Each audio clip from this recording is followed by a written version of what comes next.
সুপ্রভাত, সকলকে জানাচ্ছি অনেক অনেক স্বাগত আমাদের নতুন আরও একটি ভিডিওতে। দেখো আমাদের ঘরের পাশে এক কোণে একটা কি সুন্দর নয়নতারা ফুল গাছে ফুল ফুটেছে। এই ফুলগুলো কিন্তু খুবই সুন্দর দেখতে, একদম 12 মাস ফোটে। আর এটা আমাদের আগের টিনের ঘরের একদম ডোয়ার কোণ ঘেঁষে হয়েছে। দেখো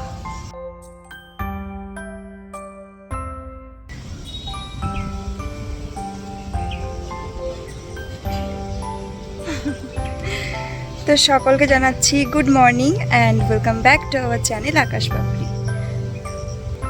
আমার কিন্তু সকাল সকাল উঠে আমার অনেক কাজ ছিল, সেগুলো সব করা হয়ে গেছে। সকাল 6টায় উঠেছি আর এখন বাজে সকাল 9:30।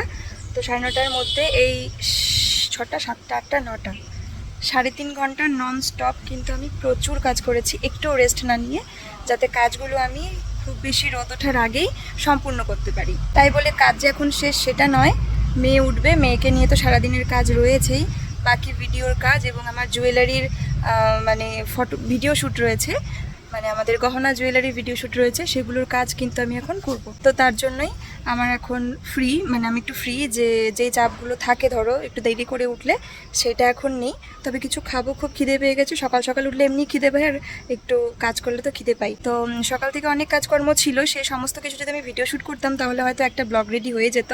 কিন্তু সবসময় সব দিন সব রকম অবস্থায় সব কিছু শেয়ার করতে ইচ্ছা করে না, মনে হয় যে এত আনফ্রেশ রয়েছি, মানে ভালো লাগবে না এইভাবে তোমাদের সাথে ভিডিও শেয়ার করলে। তাই একেবারে ফ্রেশ হয়ে নিলাম স্নান টান করে, তারপরে সারাদিন তোমাদের সঙ্গে টুকটুক করে ভিডিও শেয়ার করব। তবে চলো তোমাদের বলি যে সকাল থেকে কত কিছু করেছি। সকালে উঠেই আগে ঘর ঝাড় দেওয়া, উঠোন ঝাড় দেওয়া, ডাস্টবিন পরিষ্কার করেছি, তারপরে সোনামার স্নানের জল এনে রেখেছি, রান্নাঘরের জল এনে রেখেছি, বাসন মাজা, তারপরে একটু জঙ্গল পরিষ্কার করা, উঠোন ঝাড় দেওয়া, জামা কাপড় ধোয়া, আর কিছু তো এই তো এরকম কিছু। তারপরে পুজোর থালা বাসন মাজা, স্নান করেছি, পুজো দিয়েছি, আর ঘর মোছা, তো এরকম আর কি যা যা আশিবাসি কাজকর্ম, ঘরের কাজকর্ম মোটামুটি করে নিয়েছি। মা এখন রান্না বসালো, আর তোমাদের সঙ্গে পরে শেয়ার করছি কি রান্না হবে। এখনও হয়তো মানে ঠিক করা হয়নি কি রান্না হবে। বাবা বাজারে গেল এই মাত্রই, আর আমি লেবু জল খেয়ে নিয়েছি, মানে অনেকদিন স্কিপ হয়ে যাচ্ছিলো লেবু জলটা খাওয়া, তাই ভাবলাম চলো লেবু জল খাই, আবার স্টার্ট করতে হবে। তো চলো তোমরা দেখতে থাকো পুরো ভিডিওটা। এখন পাশের ঘরে বসে পড়লাম জামা কাপড় গোছাতে, কারণ প্রচুর জামা কাপড় রয়েছে যেগুলো আমার ভাঁজ করার জন্য একদম একাকী একটা ফাঁকা সময় দরকার, এবং বড় একটা সময় দরকার। মেয়ে উঠে গেলে তো পারি না, আর অন্যান্য কাজের জন্যও হয়ে ওঠে না। অল্প অল্প থাকলে অল্প অল্প থাকতে থাকতে ভাঁজ করে রাখলে কথা। তবে অনেক দুদিন ধরে কাছাকাছি করেছি, প্লাস ঘুরতে গেছিলাম, তো সেই ব্যাগগুলোর জামা কাপড়ও কিন্তু এখনও গোছানো হয়নি। এই দেখো এখানে সব 2 ব্যাগ, এবং এখানে আমি ঘর সকালে যেহেতু ঝাড় দিয়েছি, মুছেছি, তাই কিন্তু সব আগে নিচে নামিয়ে নিলাম, তারপরে ফ্যানটা চালিয়ে সব ভাঁজ করব।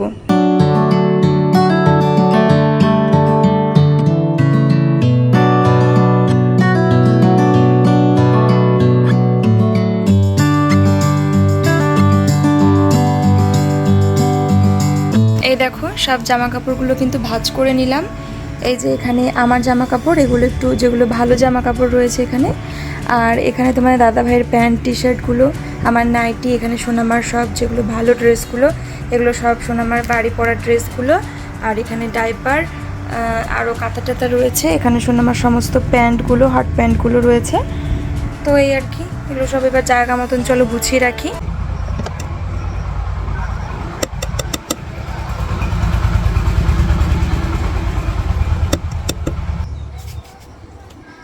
আমি তো সকালবেলা লেবু জল খেয়ে নিয়েছি, এবার তোমার দাদাভাইকে দেবো। জামা কাপড়গুলো তো ভাঁজ করলাম, সব গুছিয়ে কিন্তু জায়গা মতন রেখে দিয়েছি। এবার একটু ব্রেকফাস্ট করব, মুড়ি খাবো কিছু, মানে কিছুটা, কারণ খুব খিদে পেয়েছে, আর বেশিক্ষণ খালি পেটে যখন এত সকালে উঠেছি, খালি পেটে থাকাটাও স্বাস্থ্যের পক্ষে ক্ষতিকারক। চলো, সকাল সকাল কাজকর্ম হয়ে গেলে খুব ভালো লাগে। তবে ব্রেকফাস্টে করে আমার আর একটু জুয়েলারির কাজ আছে, ওটুকু করতে পারলে আমি বেশি নিশ্চিন্ত হই। উল্টে যাবে। ম্যাডামকে নিয়ে তো কাজ করতে গেলে নাজেহাল অবস্থা হয়ে যায়, মানে আমার আদর্শিনী ম্যাডামের কথা বলছি। তো ওকে উঠে গেলে পরে ওকে নিয়ে ওর জন্য কিছু রেডি করতে গেলে মানে তার অবস্থা টাইট। তাই সে যখন ঘুমিয়ে আছে আর আমার হাতে সময় আছে, তাই আমি তার খাবারের পরবর্তী মানে বেলাকার খাবারের জোগানগুলো করে রাখছি। যেমন ধরো এই একটু আম ওর জন্য টুকরো করে করে রেখে দিই, যাতে চট করে ওকে দিতে পারি। কারণ সোনামা ওই মানে গলা গলা জিনিসের থেকে না এরকম একটু পিস করা করা থাকবে, কিউব করে করে রেখে দিই, এইটা খেতে পছন্দ করে বেশি। আর বেশি আঁশও আবার পছন্দ করে না, ওটাকে বলে আঁশটার জাতীয় খাবারগুলো মনে হয়। তো এই দেখো আম কেটে নিলাম। সোনামা এখন ঘুম থেকে উঠে পড়েছে আর ওর খাবারটা বসিয়ে দিয়েছি, আর এখন বিছানাটাও ভালো করে তুলে নিচ্ছি। আর আমাদের এদিকে কারেন্টের কতটা প্রবলেম দেখতে পাচ্ছ, একবার কারেন্ট যাচ্ছে আর একবার আসছে। যাই হোক, চলো তোমরা ভিডিওটা দেখতে থাকো। কি করছো? এই তো মেয়েকে খাওয়ালাম, এবারে স্নান করাবো। 12টা বেজে গেছে, 12টাই বাজে একদম অ্যাকিউরেট। আর হচ্ছে জামা কাপড় যেগুলো শুকিয়েছে সেগুলো সব তুলছি। তবে স্নান করেছিলাম, এটা এখনো শুকায়নি। শতরঞ্জিটা পেতে দিয়েছিলাম, ওই যে এসি সার্ভিসিং করাতে এসেছিল, বিছানার উপর পেতে দিয়েছিলাম, ধুলো বালি জল লেগেছিল, শুকিয়ে গেছে, করা হয়ে গেছে রোদে। শোনো না, বলছি এই বাড়ি ঘরের এই জঙ্গল আর দেখতে ইচ্ছা করছে না, আজকেই আমি তেল দিয়ে দেবো, সহ্য হচ্ছে না। রোদের মধ্যেই দেবো, সকালে ওটা হবে না, জঙ্গল আর বড় হয়ে যাবে, দরকার নেই। আমি আজকেই মানে তেল দিয়ে দেবো, পচা তেল দিয়ে দেবো, যাতে গাছগুলো, হ্যাঁ ওটাকে পচা তেলই বলে। পচা তেল না পুরা তেল? পচা তেল, পচে যায়, পুরা তেল বলে, পচা তেল বলে। যাই হোক দিয়ে দেবো, পচুক পুরুক যাই হোক। হ্যাঁ আমি তো ধুয়ে দিচ্ছি, ফিনিশ করা দিয়ে কথা। শোনামা কোথায়? ঘরে। ঠিক আছে চলো। করবে। আর এখন তো মানে ও একটু বড় হয়েছে, তারপরে তোমার যা গরম, ওই গরম মানে একটু ঠান্ডা ঠান্ডা জলেই ওকে স্নান করে, তাতে মনে হয় আরাম হবে। সকালে জল এনে রেখেছিলাম, একটু জাস্ট রোদে দিলাম, মানে এখন স্নান করাবো যাতে একটু রোদের ইয়েটা জলে ঢোকে, তার জন্য। এখন আর ওই জল মানে নর্মাল করে, মানে এখন বলতে কি গরমের সময়টাই আর কি। না দরকার নেই, ঠিক আছে, একটু ঠান্ডা ঠান্ডা জলে স্নান করো। বেশি ঠান্ডা না, বরফের মতন ঠান্ডা না, মানে যাতে গায়ে একটু ঠান্ডা ফিল হয়। আর আমরা যেরকম জল দিই সেটা হচ্ছে যাতে স্কিনে ওই ঠান্ডাও ফিল হয় না, গরমও ফিল হয় না, ওরকম একটা টেম্পারেচারে দেই। তো এটা একটু ঠান্ডা ঠান্ডা জলে স্নান করলে আরাম হবে। তো আজকে হচ্ছে রান্না করেছে মা ডাল, সঙ্গে হচ্ছে আলু পটল দিয়ে ভাজা, পেঁয়াজ দিয়ে। তো ভাত নিয়ে আসলাম খাওয়ার জন্য, ভিডিওটা আপলোডে বসিয়েছি। তো খাওয়া হলে পরে ভিডিওটা আপলোড দেব। আর এত গরম, আর এই দুপুরবেলা তোমার দাদা ভাই হচ্ছে তেল দিচ্ছে ফাইনালি। নিচু করে দাও, এগুলো নিচু করে দাও। বেশি এরিয়া নেয় না, বেশি তেল বুঝো না। এই দুপুরবেলা এই কাজটা করতে হয়, একদম সকালবেলা, ঠান্ডা গরম না লাগে।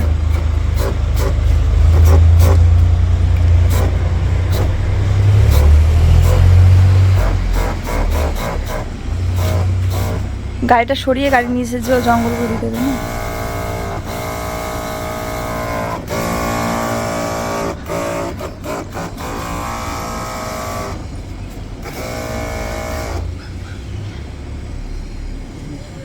নিচু করে দিতে হবে, একদম নিচু করে, গাছের গোড়ার পাশে। দেখো অবস্থা, অবস্থা খারাপ হয়ে গেছে পুরো, ঘেমে ঘেমে জল। 39 ডিগ্রি সেলসিয়াসে দাঁড়িয়ে। তবে এইটা যারা, তুমি জাস্ট ভাবো, আজকে তুমি এটা ফিল করো যে যারা চাষবাস করে তারা কতটা স্ট্রাগল করে, তাই না? অবশ্যই, তারা তো সবসময় সবার উপরে। তাহলে যত কর্ম আছে সবচেয়ে বড় কর্ম হচ্ছে চাষবাস, আমি যা মনে হচ্ছে। আর এখন জন্য না, বাস্তবিক, কারণ তারা না থাকলে হয়তো আমরা খেতেই পারতাম না। সবজি বলো, ধান বলো, চাল বলো, নাকি গম বলো, সমস্ত কিছু।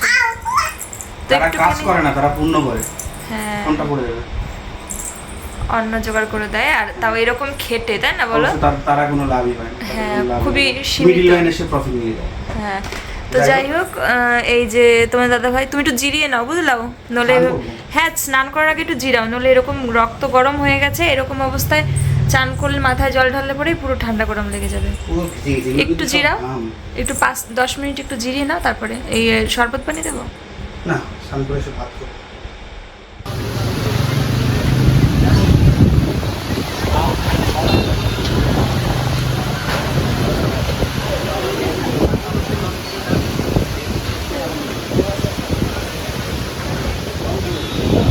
এখন বাজে হচ্ছে 7:30 বাজেনি, 7:10-15 বাজে। আর আমাদের এখানে বাইরে খুবই হাওয়া উঠেছে, পুরো বারান্দা টারান্দাগুলো কিচকিচ করছে ধুলোবালিতে। কিন্তু ঘরটা তবুও খুলে দিলাম, কারণ একদম মানে গুমোট গরম হয়ে গেছে। আর আমার ফোনে নেই চার্জ, ফোনে চার্জ ছিল না, কাজ করার জন্য ফোনটা খুলেছিলাম, তখন ছিল 15% চার্জ হয়েছিল। তো তারপরে ফোন নিয়ে ঘুমিয়ে গেছি মেয়েকে ঘুম পাড়াতে গিয়ে। সেই যে ঘুমিয়ে গেছি, মানে এতটা শরীর ক্লান্ত হয়ে গেছিলো, আমি না ঘুমিয়ে আর থাকতে পারছিলাম না। তো সেই জন্য দুটো ফোনের একটা, আমার কাছে থাকা দুটো ফোনের একটা ফোনেও চার্জ নেই। বিজনেসের ফোনে রয়েছে 10% চার্জ, আমার হাতে ফোনে যেটা আমি ক্যামেরা করছি সেটাতে রয়েছে মাত্র 8% চার্জ। তো আমি কিছুই করতে পারবো না এখন। যাই হোক, আমি ভেবেছিলাম যে মেয়েকে ঘুম পাড়িয়ে দিয়ে কাজগুলো সারবো, থালা বাসন মাজবো, অনেক জমে রয়েছে। এখন পুরো লোডশেডিং, কারেন্ট নেই, বিদ্যুৎ চমকাচ্ছে। তো কারেন্ট আসলে দেখা যাবে। তার উপর ঝড় বৃষ্টি আসবে মনে হচ্ছে, বিদ্যুৎ চমকাচ্ছে প্লাস হাওয়া উঠেছে, আর মানে খুবই মেঘ গর্জন করছে। আর আমি আজকে এই জিনিসটার উপরে ভীষণ লোভ দিয়ে রেখেছিলাম। আমাদের বাড়িতে একটা কাকু আসবে কাজ করতে, উনি এই আমটা দিয়ে গেছিলো, আজকে বাড়িতে এসেছিলো কথা বলতে। কাঁচা পাকা আমটা, মানে ভিতরটা একটু হলুদ হয়েছে, আর দেখো পুরো পড়ে ফেটেছে বা এরকম। এটা আমি লবণ দিয়ে খাবো ভেবেছিলাম, মানে দুপুরবেলা খেলে আরো ভালো লাগতো, কিন্তু আমি এখনই খাবো, ফ্রেশ হয়ে নিয়ে এটা খাবো, কারণ এটা মানে ভীষণ লোভ গেছে এই আমটা দেখে আমার। তো দিয়ে গেছিলো আমাদের বাড়িতে, তাই আমটা আমি এখন খাবো। টক খেতে আমি ভীষণ ভালোবাসি। এই দেখো আমটা ভালো করে ধুতে হবে, পুরো বোটা সহ ছিঁড়ে পড়েছে মনে হয়। রাত্রিবেলা করেই সোনামাকে ডালিয়াটা দেই, আর যেন মনে হয় ওর ডালিয়াটা খেতে বেশি ভালোও লাগে রাত্রিবেলা করে। এখন আজকে আমি মিষ্টি কুমড়ার আলু, মুসুর ডাল আর ডালিয়া দিয়ে ওর ডালিয়াটা করে দেবো। তো ভালো করে সবজিগুলো ধুয়ে নিলাম, আর ডালিয়ার ডালটাও ধুয়ে বসিয়ে দেবো। আর ডালিয়াটা বসিয়ে দিয়ে আমি কিছু অন্য কাজ করে নেব, যেমন ধরো দুপুরবেলা জামা কাপড় ছিল, তো সেগুলো তুলে আনা হয়েছে বিকেলবেলা, আর সেগুলো এখন ভাঁজ করে নেব। আর বিছানাটাও একটু পরিষ্কার করে নেব। সোনামা ঘুমিয়েছে সেই বিকেলবেলা, কিন্তু ঘুমটা অনেক লম্বা দিয়েছে, জানি না রাতে আবার কখন ঘুমাবে। দেখো প্রসাদ, এটা কোথাকার প্রসাদ? দীঘা জগন্নাথ মন্দির হচ্ছে। মামা তুমি খাবে প্রসাদ? কাকাই গেছিল তোমার জন্য, দীঘার জগন্নাথ মন্দিরের প্রসাদ। এই দেখো, ওয়াও, এই দেখো, ওয়াও, এই দেখো, আবার আর একটা আছে। এইগুলো আসছে আমার পরের গুলো নেওয়ার জন্য। এখানে কি আছে? পড়বে পড়বে। কানের দুল। ভাইরা হচ্ছে দীঘা গেছিল কয়েকদিন আগে ঘুরতে দীঘাতে, তাই দীঘার থেকে আনা গিফট, যেটা হচ্ছে আমার গিফটে দেখো। আর আদর্শনী গিফট গুলো দেখাও। দেখো অনেক ওয়াও, ওয়াও। আমার তোমার পছন্দ হয়েছে? সুন্দর মা। সুন্দর, দেখো এরকম করো, ঝুলঝুল করছে। হ্যাঁ, এটা পরে কেমন করে নাচবে তুমি? কেমন করে? এবার ভালো হয়েছে না, হাত তুলে তুলে নাচে, এবার ওর হাতে কিছু একটা। গান করো। 1 2 3 স্টার্ট। নাচা? হ্যাঁ, ওটা নিয়েই। হ্যাঁ, ওটা নিয়ে ওটা পরেই নাচতে নাচতে হয়। হয়। খুব সুন্দর লাগছে হাতে, কি সুন্দর দেখেছো? তুমি এগুলো পরে নাচ করবে? দারুণ সুন্দর চুড়ি। ভালো বা দিদি, সুন্দর সুন্দর। ওরে বাবা। আর এই যে এটা হচ্ছে জগন্নাথ দেবের প্রসাদ, দীঘায় যে জগন্নাথ দেবের মন্দির রয়েছে সেখানকার প্রসাদ। চলো। আমরা অনেক বছর আগে গেছি, তখন ছিল না। হচ্ছে মন্দির হয়েছিল না, তখন কোনো কথাই ছিল না মন্দিরে। এ না মা প্রসাদ খাও। ওর বাবা সব ফেলে চুলে। নমো নমো এমন করে নিতে হয়। আর নমো নমো। আমরা নম নম করে খাওয়া তো, নম করতে হয়, নম করতে হয়, নম করতে হয় আগে। সোনামার খাবারটা হতে হতে, খাবারটা একটু ঠান্ডা হতে হতে খাওয়া দাওয়া করে নেব।